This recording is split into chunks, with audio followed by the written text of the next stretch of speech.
क्या आपका भी बीपी डाउन रहता है? बहुत सारे मरीज हमारे पास आते हैं और वो कहते हैं डॉक्टर साहब हमारा अक्सर बीपी जो है वो डाउन हो जाता है। तो मैं उनसे प्रश्न करता हूँ तो फिर आप क्या करते हैं?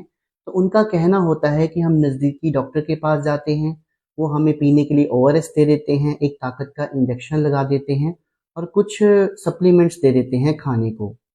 लेकिन उनका कहना होता है कि ये चीज़ बार-बार होती है। तो कब तक आप ऐसे डॉक्टर से सप्लीमेंट लेके खाते रहेंगे?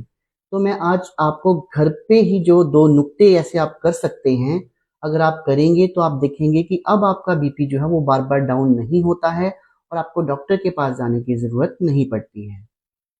तो नुक्तों में एक बार पहले भी मैं आपको बता चुका हूँ, जब भी आप खाना खाएँ, मान लीजिए आप रोटी और सब्ज़ी खा रहे हैं, तो आपने एक चपाती का टुकड़ा लेना है और उसके अंदर एक काला मिर्च डालकर उसे चबा-चबा कर खाना है।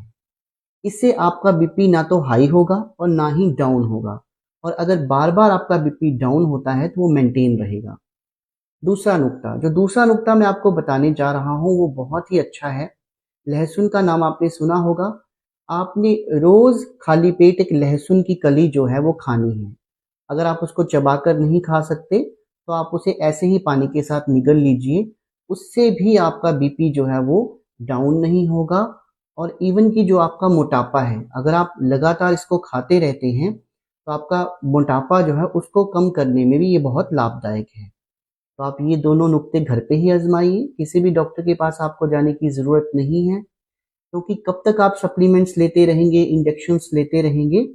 ये नेचुरल चीज़ें हैं, घर में ही मिल जाती हैं और इनका कोई नुकसान भी नहीं है और इनका रेगुलर सेवन करने से कभी बीपी भी डाउन नहीं होता है।